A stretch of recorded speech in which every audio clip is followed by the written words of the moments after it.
Baik, Assalamualaikum warahmatullahi wabarakatuh. Jadi kami di sini kelompok 2 akan mempresentasikan hasil kerja kami yang di mana tema yang kami dapat adalah ASEAN ICT Skill Standard. Sebelum itu, perkenalkan nama saya Rofik Samanhudi dengan NIM awal 2022 dan NIM akhir 260. Saya Inzasi Nurmujaini dengan NIM 246.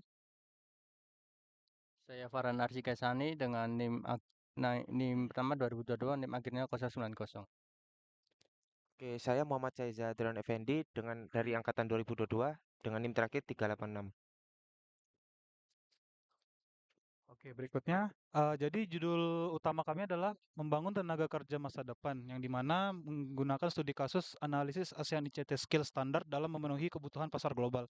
Nah, jadi sebelum itu perkembangan teknologi dan industri 4.0 ini di ASEAN membutuhkan tenaga kerja dengan keterampilan ICT yang sangat tinggi. Nah, untuk itu ASEAN ICT Skill Standard menjadi upaya untuk menyeimbangkan keterampilan pekerja dengan kebutuhan industri di seluruh negara ASEAN. Next. Nah, di sini kita masuk ke latar belakang ya. Pertama adalah kebutuhan keterampilan ICT yang di mana seiring dengan perkembangan teknologi, kita juga membutuhkan tenaga kerja dengan keterampilan ICT yang kuat. Setelah itu ada standar ASEAN yang di mana ASEAN ICT Skill merupakan standar yang diciptakan untuk menyelaraskan keterampilan tenaga kerja dengan industri di seluruh negara anggota. Nah, jadi di latar belakang ini nantinya menjelaskan pentingnya keterampilan CT untuk menghadapi kemajuan teknologi dan tujuan ASEAN ICT Skill Standard dalam menyesuaikan tenaga kerja yang ada di ASEAN. Next. Oke, baik. Di sini kita lanjut ke bagian rumusan masalah. Yang pertama, implementasi di Singapura dan Indonesia. Bagaimana penerapan standar ICT di kedua negara? Untuk pemimpin implementasi, Singapura diakui sebagai negara terdepan dalam penerapan standar keterampilan ICT ASEAN. Hal ini menunjukkan bahwa negara tersebut sangat fokus dalam menyesuaikan keterampilan tenaga kerja mereka dengan kebutuhan industri berbasis teknologi. Untuk program Skill Future. Program ini merupakan inisiatif utama Singapura untuk menawarkan pelatihan keterampilan ICT kepada masyarakat. Program ini didukung oleh kolaborasi antara sektor dan swasta dan pemerintah yang memastikan tenaga kerja mendapatkan pelatihan yang relevan dan berkualitas tinggi untuk menghadapi tantangan industri 4.0. Yang terakhir, tantangan inklusivitas. Meskipun program Skill Future telah berhasil, Singapura masih menghadapi tantangan dalam berbagai hal di inklusivitas. Terdapat kesenjangan akses pelatihan terutama bagi masyarakat berpenghasilan rendah yang mungkin belum sepenuhnya mendapat manfaat dari program tersebut karena keterbatasan aksesibilitas. Next. Selanjutnya tujuan penulisan. Analisis penerapan menganalisis implementasi ASEAN ICT Skill Standard di dua negara. Yang selanjutnya ada identifikasi keberhasilan dan tantangan. Kita di sini mengidentifikasi keberhasilan dan tantangan dalam penerapan standar. Selanjutnya ada rekomendasi peningkatan yang memberikan rekomendasi untuk meningkatkan aktivitas standar. Selanjutnya kita masuk ke implementasi di Singapura. Pemimpin implementasi. Singapura menjadi negara terdepan dalam penerapan ASEAN ICT Skill Standard. Yang kedua, program Skill Future. Yang tadi saya bahas, inisiatif utama yang menawarkan pelatihan didukung sektor swasta dan pemerintah. Yang ketiga, tantangan inklusivitas.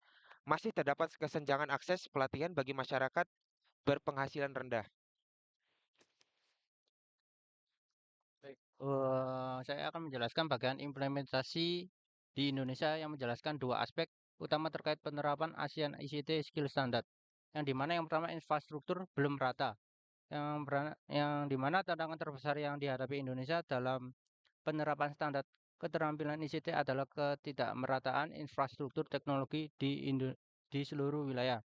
Hal ini mencakup akses yang tidak setara terhadap teknologi digital dan jaringan internet, terutama di daerah terpencil, yang membatasi kesempatan pelatihan keterampilan ICT secara menyeluruh. Yang kedua, program Digital Talent Scholarship, yang dimana program ini merupakan inisiatif pemerintah untuk meningkatkan keterampilan digital, khususnya bagi generasi muda.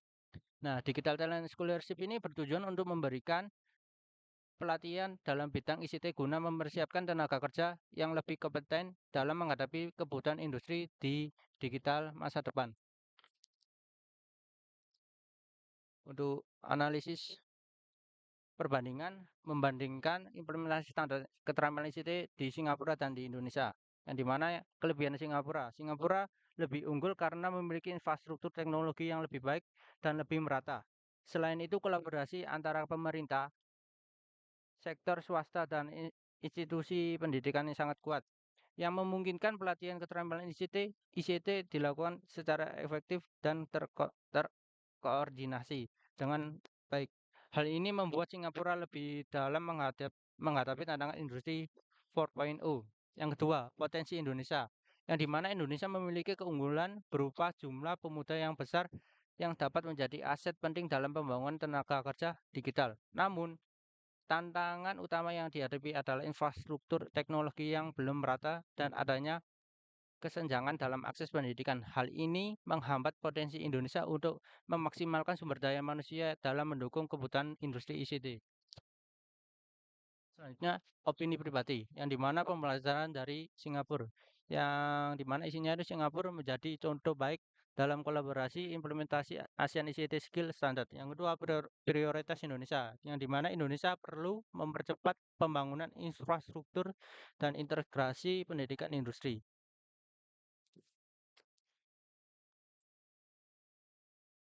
Dari analisis perbandingan yang kelompok kami telah lakukan, kami mengambil kesimpulan yang pertama adalah kolaborasi kunci keberhasilan.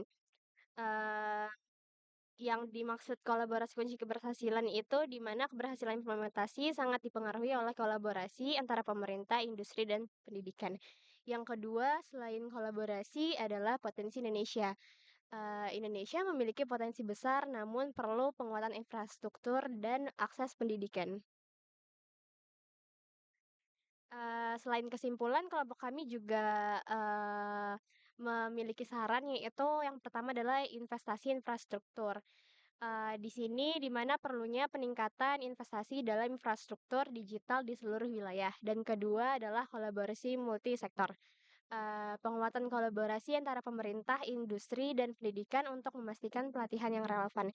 Yang ketiga itu adalah akses pelatihan inklusif, di mana perlunya untuk memastikan pemerataan dan keterjangkauan akses pelatihan untuk semua kalangan.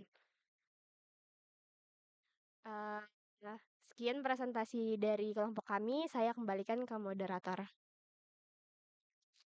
Baik, mungkin itu saja presentasi dari kami. Kurang lebihnya mohon dimaafkan.